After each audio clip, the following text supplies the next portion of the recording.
Welcome to CURI Hospitals, where robotics enhances a human touch. Established in 2018, CURI is located on OMR at Thoraipakkam. CURI Hospital's design, built to NABH standards, is inspired not just by the need of its patients, but by the needs of their caregivers too. Which is why, as you walk into CURI, you will find every space ergonomically designed and environmentally inspired. A truly green experience. CURI is a 75-bed facility and one of Tamil Nadu's standalone single speciality hospitals for the treatment of renal diseases. What it means to be a single speciality hospital is that our expertise and focus is never diverted. All our facilities and staff are focused, trained and dedicated to a single purpose so that we can deliver the best possible medical care for your needs. Our hospital is designed to cater to all social strata economically so that no patient will be denied excellent medical care at the time of need. But as the saying goes, a hospital is only as good as its doctor's skills. Which is why we are proud that we have specialists on board, singularly focused on our specialty, urology. To back up and support the skills of our specialists, CURI has the best cutting-edge technology available in all facilities, be it CT scans, ultrasound, urodynamics, dialysis, or just a simple X-ray. And of course, robotics. This ensures that every patient will get the best care with the best technology to back it up. CURI also has a plethora of the best qualified doctors who combine medical expertise with experience. What enhances this expertise is our new robotics technology, which adds a new dimension to assurance and reliability. Robotics in surgery increases better outcome for the patients, taking care and eliminating even small factors like a hand tremor. CURI has invested heavily in this new age technology and the results have been remarkable. With a commendable success rate, we are already heading towards being a reckoning force in urology in India. Now let's step back a minute and think. Technology and skills apart, a hospital has to be about being humane, which is why our CSR program supports and houses the Indian Prostate Cancer Foundation and the Dementia Daycare Center with specially designed spaces for both. A multi-cuisine canteen backed by inputs from our dietitians and kiosks spread across every floor ensure patient comfort with a variety of food and caters to the need of their caregivers. CURI is committed to ensuring total comfort and care for its patients and caregivers. CURI, integrity and commitment towards patient care, backed by medical expertise. CURI, robotics with a human touch.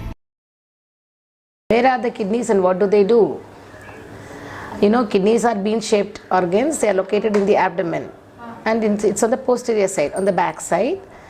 We have got two kidneys, as all of you know. Okay, yeah. So each kidney is located in the posterior side of the abdomen, that is back side of the abdomen, one on each side. Somewhere up in an adult it is about 11 centimeters long and about 5 centimeters thick. They weigh just 150 grams. They just weigh about 0.5% of a person's total body weight. You can imagine how small it is when compared to the body, the whole body. But then they receive 20 to 25% of the total blood. So a small organ which is only 0.5% of the total body weight is receiving 20 to 25% of the total body, the total blood pumped by the heart. You can imagine how much is perfused and how much blood flows to the kidney every minute. So the entire 7 to 8 liters gets filtered 20 to 25 times each day. You can imagine, just the mathematics. So the whole blood gets into the kidney, gets purified and gets back to the body. So this, since the kidney's perfusion is so much, the whole blood is exposed, the kidney is exposed to the whole blood milieu, what we call as the internal milieu, very frequently, and that is the reason why we'll have to be very careful, because any problem with the blood, for example diabetes, high sugars, or any drug that is ingested that is not good for the kidneys, all these they are exposed to the kidney very frequently than to any other organ, that leads to kidney being troubled by many of these things.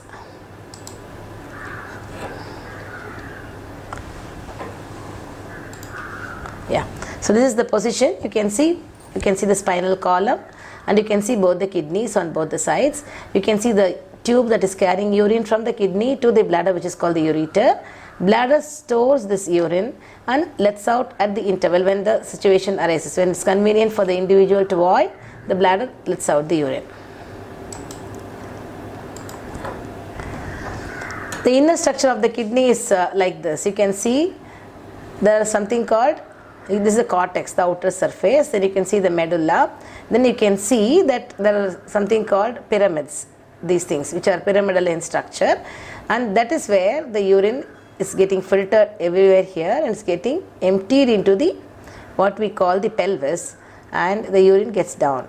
So this is how the kidney's cut section looks like.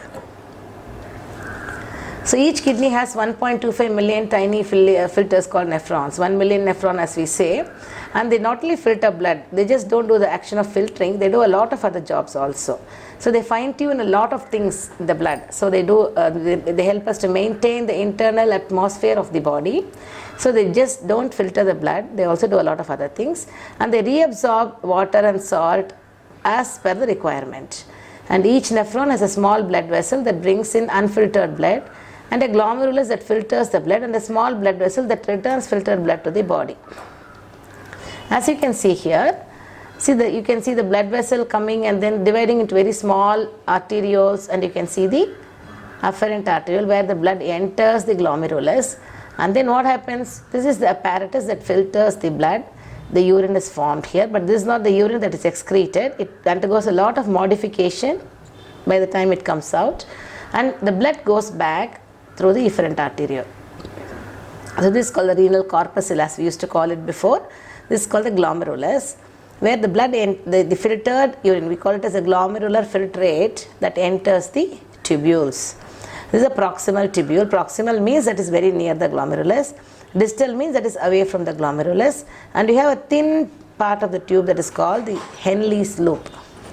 And a part of it is also thick, called the thick ascending limb of the Henle. So these are very, very intrinsic. But what I want to tell is that whatever be the filtrate, that filtrate basically gets modified all over, and then it gets excreted as urine as per the requirement of the body. Supposing a person takes a lot of water, then a lot of urine is formed. Supposing a person takes a very little salt in diet, less salt in diet, the body tries to conserve the salt at this place and then doesn't allow the salt to get excreted, so it conserves the salt. But somebody takes a lot of salt in the diet, the body has a homeostatic mechanism wherein it allows the excess salt to get excreted. Similarly, a lot of water also, here you can see this is the place where it's important for the water excretion. Other salts like potassium, then any other thing that is excess in the body gets excreted through this, like uric acid. And then you can see that the protein does not normally pass through this barrier. The glomerulus holds back the protein and returns back to the body. So protein is not usually found in the urine. Normally you don't see any blood elements like red blood cells or white blood cells, but in certain conditions you can see hematuria, that is RBCs in urine, you can see WBCs in urine, which say that the patient is having a particular issue. So this is another depiction of how it happens. You can see it's something like a filter, the whole thing is filtered, and you can see everywhere somebody pumps in salt, somebody takes out salt, somebody puts certain things in, somebody takes out, like that we call it as reabsorption and secretion. Whatever is required for the body is taken back into the body, and whatever is not required is pumped into the urine. And a lot of osmosis takes place here, which actually regulates all these things, and the urine is excreted. So what does the kidney do? It purifies. You can imagine these are all the good particles in the blood, and the yellow ones are the metabolic waste. So kidney takes care that all the metabolic waste is excreted through the urine. Something like this filtration. Just these are all analogies to tell you what is happening in the kidney. So you can see that protein-free plasma is very important because the protein doesn't get into the urine, and it's salty because more salt is excreted. Sweet salt, generally the sweet doesn't get excreted because you can see the previous slide, whenever the glucose comes out, there is a reabsorption here, the glucose tries to get back, but then the excess is excreted. Supposing the blood glucose is within normal values, it never gets excreted at all, it gets reabsorbed. So they filter out all the waste from the body. If these wastes accumulate, that is the problem that we encounter with the kidney failure patients, because these wastes are very bad for the body. They actually have a lot of metabolic effects. They actually harm the heart, the brain, and the functioning of the whole body. Thereby the patient gets into a lot of trouble. And every day, every minute, the kidney filters out waste such as urea, uric acid, and all the drugs taken by us. That's the reason why we say you should be very careful when you take any drug, because most of the drugs have to get excreted through the kidneys, and in that process they may harm the kidneys as well. And as I told you earlier, the sodium and potassium balance very important, because whatever excess sodium is there is excreted, and whatever excess potassium is also excreted, and whatever is required is conserved. So when we say the sodium, potassium, chloride, bicarb, all these things, whatever you see in the urine and blood values are given. As you can see here, the bicarbonate is not much excreted in the urine, because whenever the body metabolism is going on, lot of hydrogen is actually generated, and then this bicarbonate is very important to buffer. As you would have learnt in your chemistry classes earlier, hydrogen is acidic and bicarbonate is alkalotic, so they just balance. But then when a patient is going to have a lot of hydrogen ions like acidosis, then more of hydrogen is actually excreted in the urine, like sort of the bicarbonate excretion in the urine comes down because it buffers the hydrogen, and the blood bicarbonate comes down. The other metabolites that usually are seen are glucose, as I told you, is found in very, very small quantities because it doesn't get excreted in the normal individual, and lipids very rarely. Some amount of amino acids is excreted, but then you can see that there is no protein that is excreted in the urine, which maintains the internal protein milieu. But then you see here the urea, enormous quantities are excreted, maintaining the normal urea in the blood. Creatine also is actually as a metabolic waste from the muscles, that also gets excreted. You can see it is maintained in the normal range in the individual. Ammonia, uric acid, all these are also metabolic waste. So you can see that the blood level, the low levels are maintained by excreting in the urine. And water level, that's very important. As I told you earlier, the water level has to be maintained. Excess water is sent out. But supposing in the days of hot summer, when you are not able to gain access to water, the kidney tries to conserve as much water as possible so that the water level in the body is maintained. So they maintain the fluid levels. They maintain the level of water required in the body by removing excess water. So again, if the body requires water, they reabsorb water. So they maintain a balance, very important, and this balance takes place minute to minute, second to second. It keeps on working round the clock. There is no rest for the kidneys. And they maintain the bone health as well. As we all know, vitamin D is actually from the sunshine we get the vitamin D. But then the activation of vitamin D takes place in the kidneys, so that the active vitamin D goes in to absorb calcium and phosphorus and actually maintain the health of the bone. So in kidney disease patient, the bone health is also at fault. The bones become very actually they lose the minerals, they become very weak. So they maintain the bone health. So calcium levels in the bone are maintained by kidneys through a complex network, as I told you. And parathormone, as you would have known, you know the thyroid hormones in the neck. Behind the thyroid hormones, there are 4 button-like hormones, which are called the parathyroid hormones, parathyroid glands. So these parathyroid glands are actually the ones that are coordinating with vitamin D to maintain the calcium level and the bone health. So kidneys secrete a special form of vitamin D, that's what I told you, is an active form which helps in keeping the bone healthy. And then again, blood protection, very important. Whenever we need blood, whenever the RBCs have to be produced, something called erythropoietin is secreted from the kidney. So this actually, there's a stimulation with respect to the blood levels of hemoglobin. it's getting stimulated. EPO is produced by the kidney, they go to the bone marrow to produce blood. So in kidney disease again, there will be anemia, which is a very common thing that we find in kidney disease patients. So they check the red blood cell level in the body which carry oxygen. So mainly it is by oxygen sensing that they find out how much of the blood is required, how much of blood, whether it's normal or reduced. And when the level of RBCs go down, kidneys produce a special messenger. That's what I told you as erythropoietin, which stimulates bone marrow to produce blood. So with this, you can find out that the kidney does enormous work. Water balance, salts balance, excreting the waste, production of blood, as well as bone health. And the blood test for urea and creatinine, uric acid, all these things are the one which tell us, as I told you earlier, if the kidney doesn't work, these things get accumulated in the blood.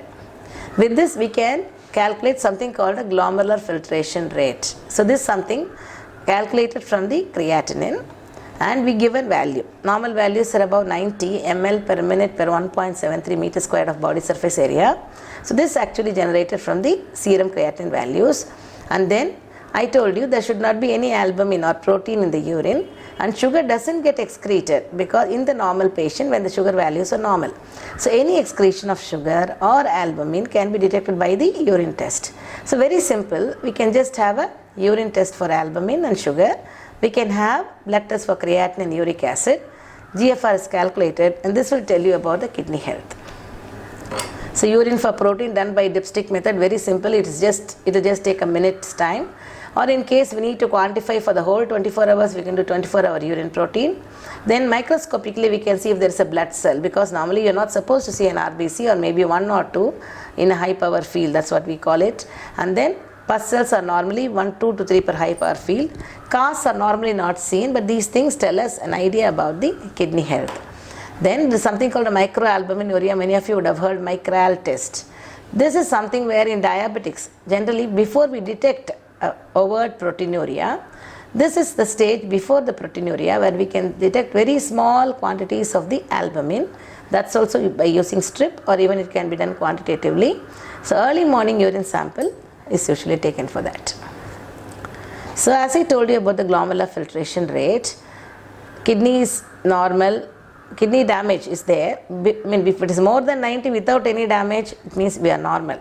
But then if there is a kidney damage, like there is some shrinkage of the kidney, or if there is any protein leak in the urine, and GFR is more than 90, that means it's in stage 1. Then we go by the GFR. As per the GFR decline, it is classified into 5 stages, and stage 5 is kidney failure that we say, or and less than 15. If it goes below 10 or 5 ml per minute per 1.73 meter squared, then the patient will need dialysis. So renal failure, generally when we tell the term, it means it can be either a temporary damage or a permanent damage to the kidney. But as I told you, it is acute or chronic. Acute has an abrupt onset. It is usually reversible. Very rarely it can lead to a chronic kidney disease. But chronic kidney disease is one thing which progresses slowly, sometimes a little fast also. At least 3 months of kidney damage should be documented to call somebody having a chronic kidney disease, and it can lead to permanent renal failure because the nephron loss is irreversible. It cannot be reversed. Whatever loss happens has happened, and we cannot bring back those nephrons. So at this point of time, in the early stages, it's very, very important that the person seeks the help of a doctor to find out what can be done to slow down the progression. But then ESRD indicates a stage where renal replacement therapy is required. I told you between 10 to 5 ml per minute per meter, 1.73 meter square. That means very, very little of renal reserve is there. The patient is unable to cope up. Then the patient needs renal replacement therapy. That is, the kidney's function is replaced artificially. And what causes all this kidney disease? Hypertension, diabetes, infections, poor heart function and liver disease, kidney stones, immunological disease of the kidneys, and blockage and hardening of kidney blood vessels. We'll go one by one. Hypertension, as we all know, is a blood pressure. So whenever the blood pressure is going to be high, there is going to be a stress on the blood vessel wall. When the pressure is high, the stress is going to be more. This can lead to problems with the blood vessels per se. And this blood pressure is transmitted to the kidney, and the kidney is also going to get hurt. So that can lead to a chronic kidney disease if it is not treated properly. Diabetes due to sugar getting lost in the urine. Sugar per se can damage the kidneys, and diabetes actually has a lot of mechanisms that damages the kidney, not only the kidney, the heart, the brain and the eyes also. Any infection for that matter can stimulate a lot of things happening inside the body that can lead to what we call sepsis in acute renal failure, and in chronic renal failure with urinary infections there can be physical damage to the kidneys. Poor heart function. Whenever the kidney has to do its filtration activity, the heart should be good enough to pump the blood. If the heart pumps the blood adequately, only then the kidney can do its activity of filtering and modulating the urinary constituents. Therefore, whenever there is a poor heart function, it also reflects on the kidneys. Liver disease, very important, because liver also clears a lot of metabolic waste.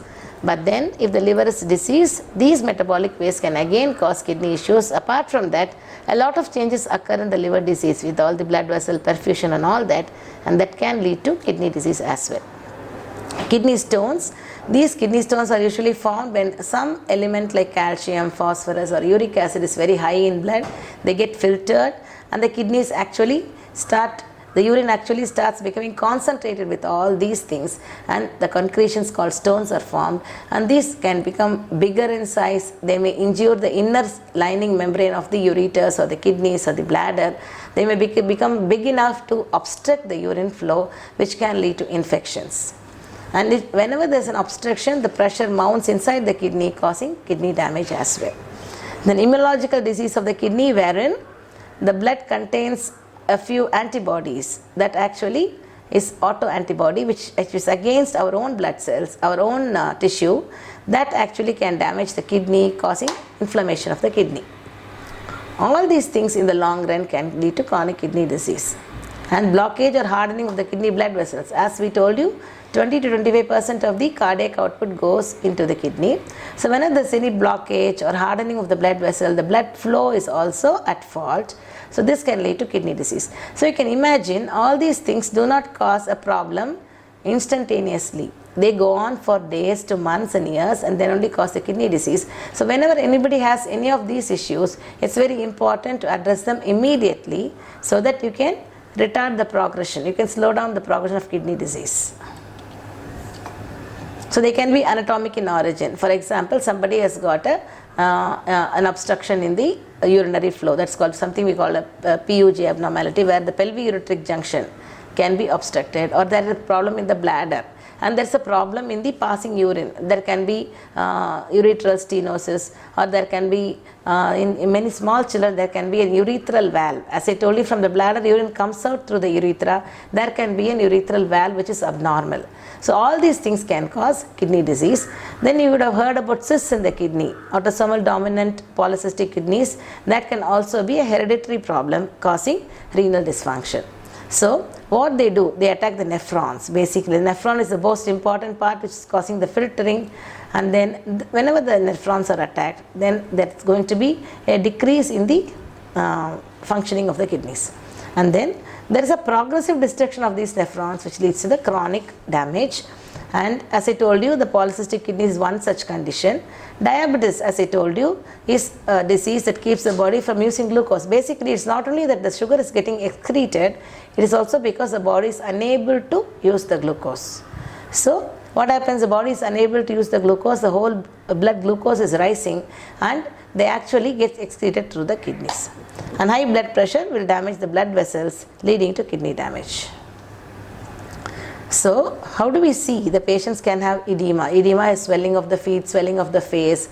They can have low salt like hyponatremia, that is low sodium or a high potassium. Then acidosis. The acidosis should be tackled. If the kidney is normal, the acidosis gets tackled. If the kidney is abnormal, not working properly, the acids build up in the body causing metabolic acidosis. Then hyperuricemia, as we told earlier, the uric acid builds in the body leading to uric stones as well as damage to the kidney. Then increased phosphate, low calcium. Then whenever there is going to be any problem with the stomach. A stomach upset is usually seen in kidney diseases. You can have anorexia. The patient doesn't feel like eating at all. There can be nausea, vomiting. Then in the cardiovascular system, because of the kidney problem, there can be the atherosclerosis that's getting accelerated. There can be fast hardening of the arteries. Then the BP can even be an outcome of the kidney disease.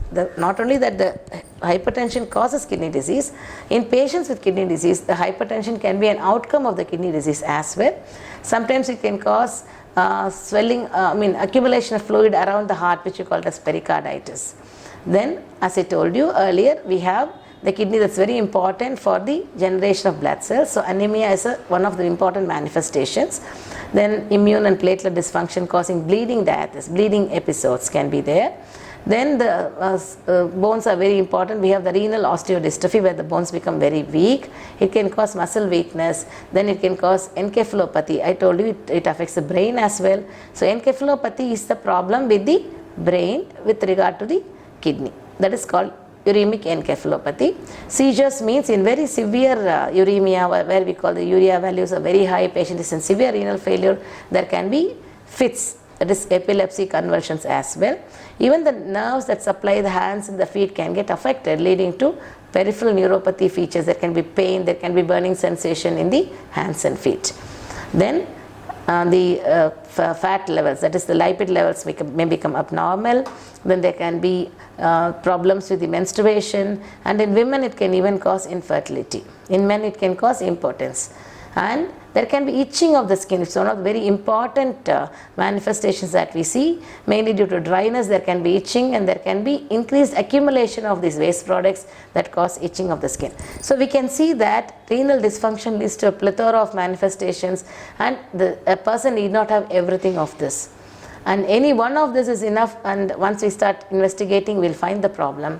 Sometimes we don't have any of these in some patients, wherein we just detect the problem when they walk into the clinic with some vague symptoms.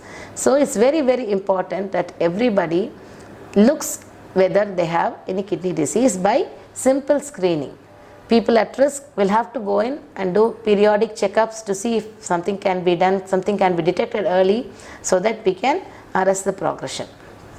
So who should be screened?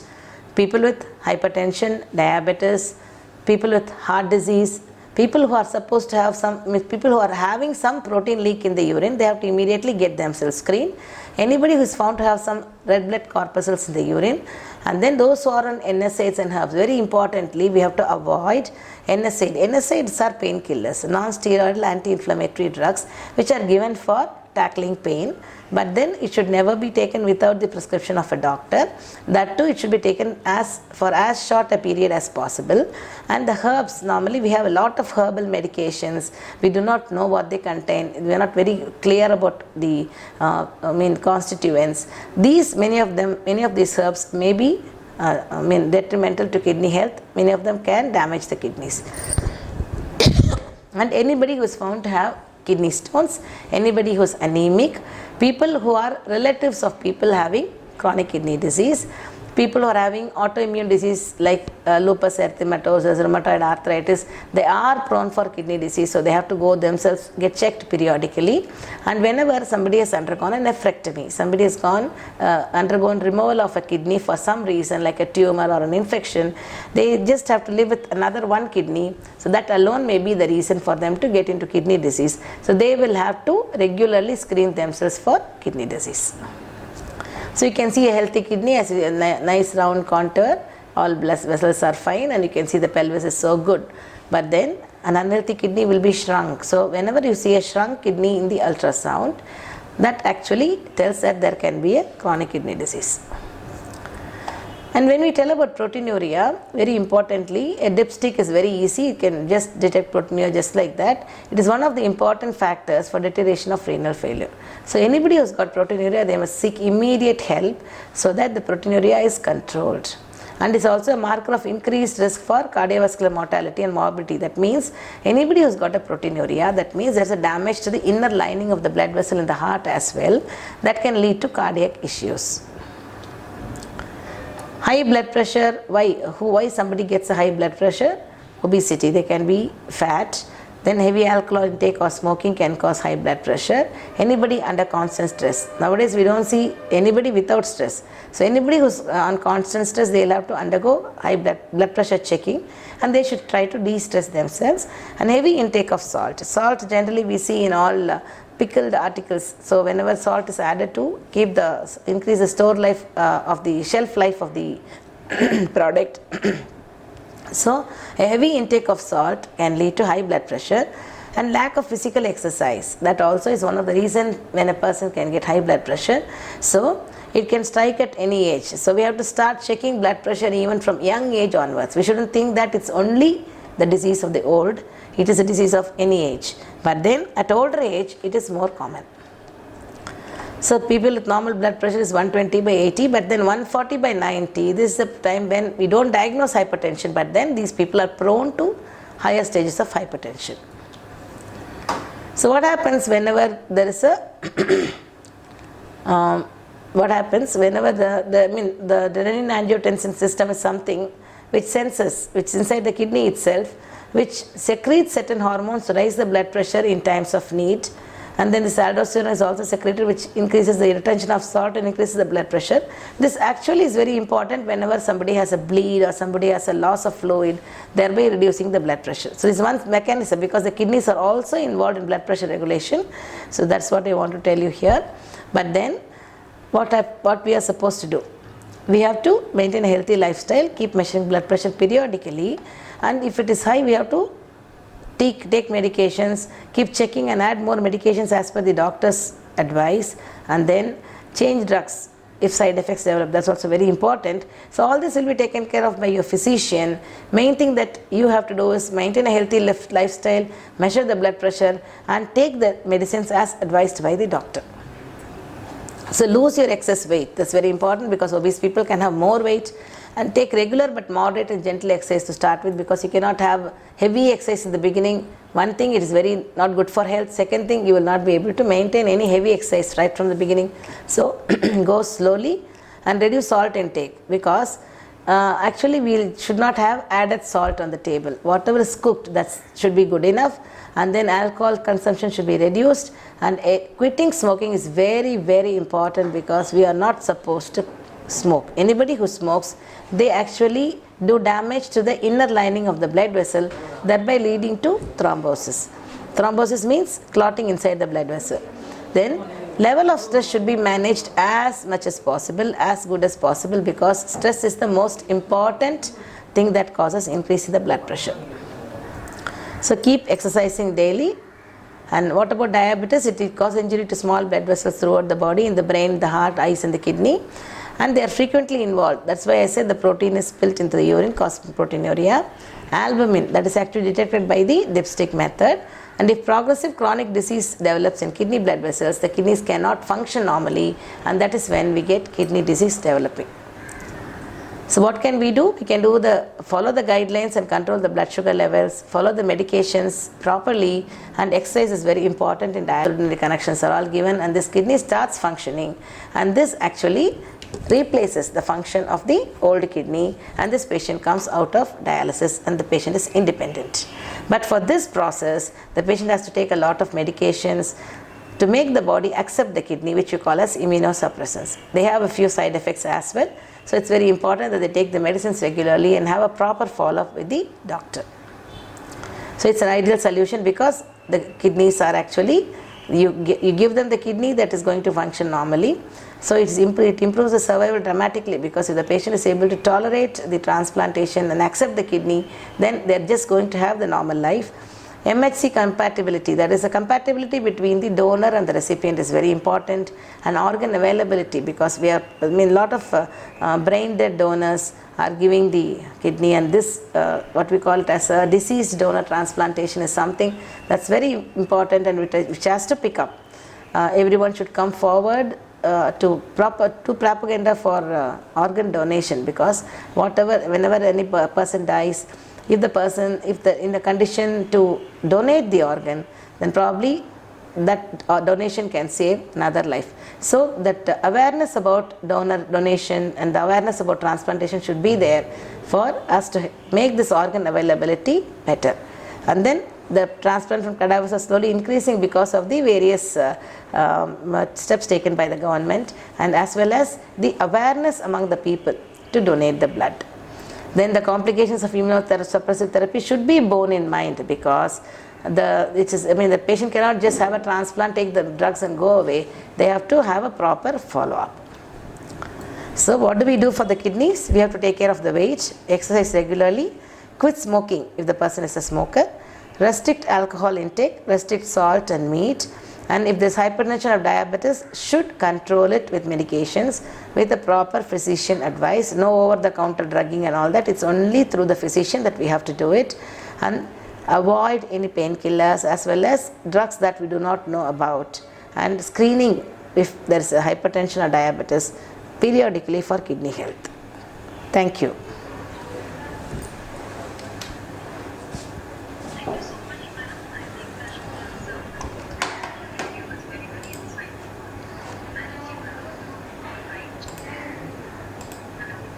Yeah.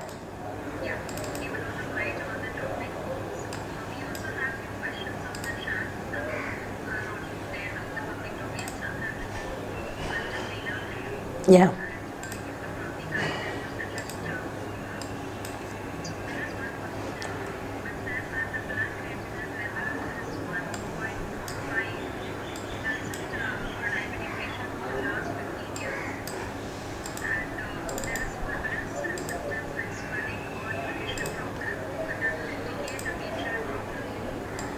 Yeah, basically 1.5 creatinine is not a very high value, but then it's in the early stage of kidney disease, and the symptoms appear only in the late stage of the kidney disease. In early stages there are not much symptoms, so a person cannot wait for symptoms to appear to have any regular investigations done or medications taken. So they have to go to the doctor to find out if there is any protein leak in the urine, or if there is any protein leak in the urine, or if there is any other issue that is causing the proteinuria, or what else can be the cause of this slight rise in serum creatinine. So they have to undergo a proper examination to find out what is the cause and what could be done. They might be having a little high blood pressure also, so the blood pressure check should also be done, and the imaging of the kidney should be done to see if there is any obstruction or if there is any other problem with the kidneys. So they have to have a proper evaluation and regular follow-up, because 1.5 for a very long time, okay, good, it's not gone up, but then we do not know when it will go up. So they have to have a periodic checkup to see that it is kept under control.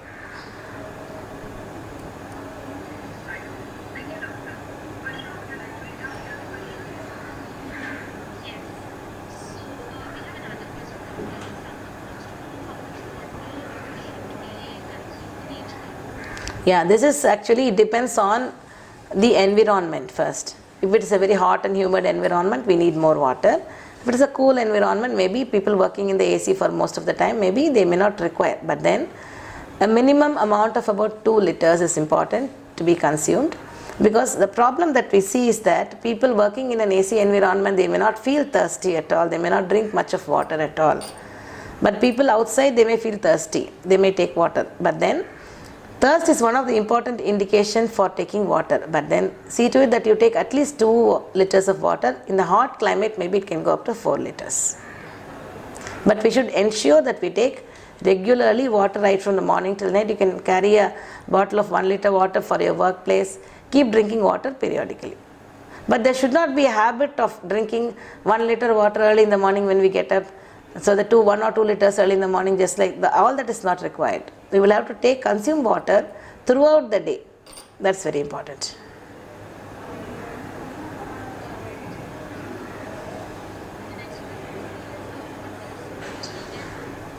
Yeah, GFR is, we told about the glomerulus, and we told you that it does the job of filtration. So glomerular filtration rate is called GFR. The glomerulus filters blood at a particular rate and produces the glomerular filtrate. So that is actually measured, actually calculated as glomerular filtration rate.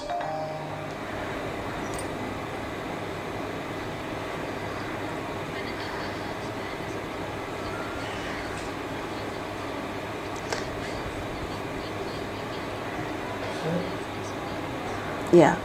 In most of the conditions, there is no need for the old kidney to be removed. It is just left in place because the kidneys would have shrunk and they actually occupy a very small area. The new kidney will have adequate place for engraftment. But then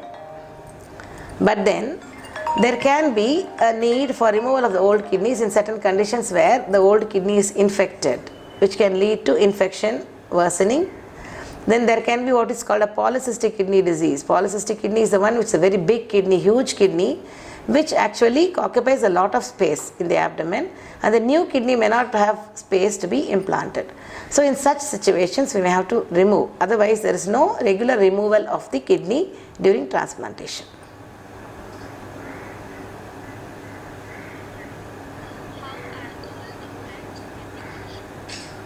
Yeah, basically alcohol leads to a lot of diuresis, that's passage of water. The patient may become a little dehydrated, and that can lead to dehydration related kidney problems. And then the alcoholics generally they take a lot of abnormal meals, lot of fatty meals, and that can lead to a little problems in the lipid profile as well. Then alcohol can lead to the problems with the liver, and liver problems can secondarily affect the kidney problems. Can secondarily affect the kidney, leading to kidney problems. So alcohol doesn't directly go and be toxic to the kidneys. By various other methods it can cause kidney problems.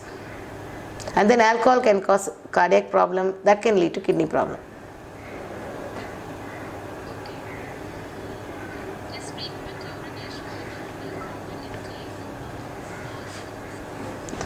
Yeah, frequent urination is a cause for concern when you are too frequent that you are not able to do your regular work. And then supposing there's infection also, there's frequent urination, there will be symptoms like burning during urination and all that. So frequent urination can also be due to large volumes of urine produced in diabetics, which can be actually one way that we diagnose diabetes. People with frequent and large quantities of urine, we check they may be having glycosuria and high blood sugars. So basically frequent urination can be psychological also. Some people may just go to the toilet for that reason. But then you should see, whenever there is no toilet available around and the patient is actually able to contain, probably there is no problem at all. So frequent urination is a problem if it actually interferes with the work of the individual, too frequent that they cannot control or be without it, and then it also whenever there is an infection. So all these things have to be borne in mind. So anybody who's got a frequent urination, better they go and consult the doctor. The doctor will be able to find out if it is abnormal or otherwise.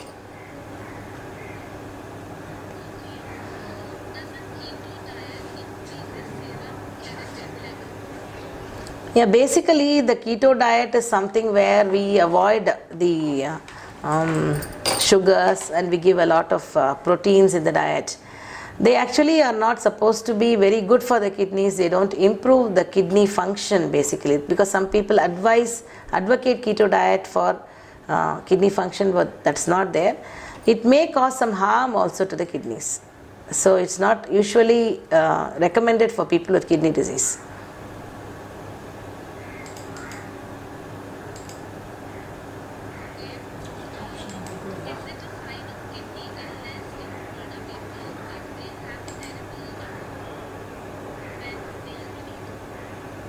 Yeah, any abnormal smell in the urine may be due to the presence of an infection, or it can be due to the presence of abnormal constituents of the urine like ketones, like that.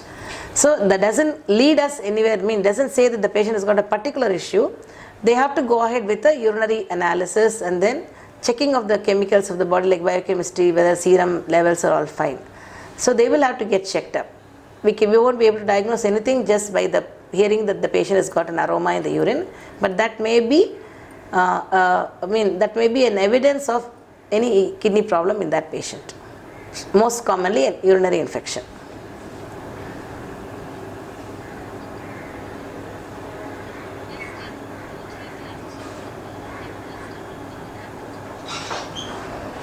Yeah, maybe 1 or 2 glasses should not be a problem, but recently we don't have to have a compulsory drinking of water. You can have two glasses of water in the empty stomach. That should be good enough, because overnight we don't drink much of water. So early morning there will be a little amount of dehydration. So 1 or 2 glasses of water in an empty stomach is okay.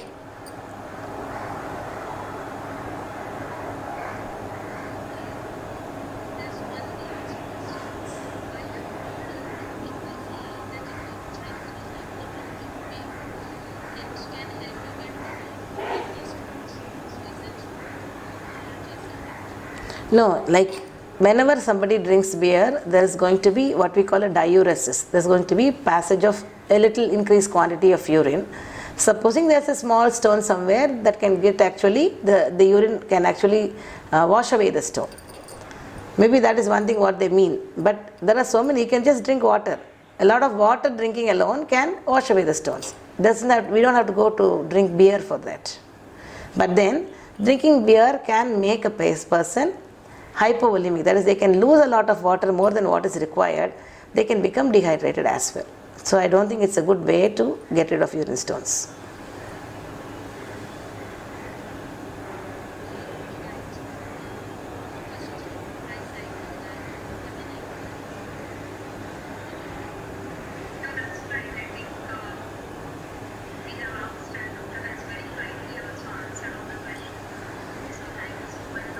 Thank you.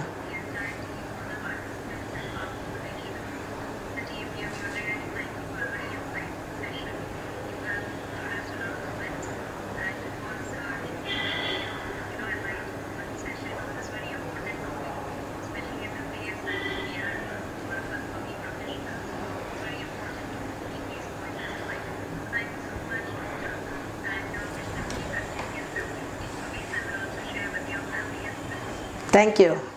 Thank you.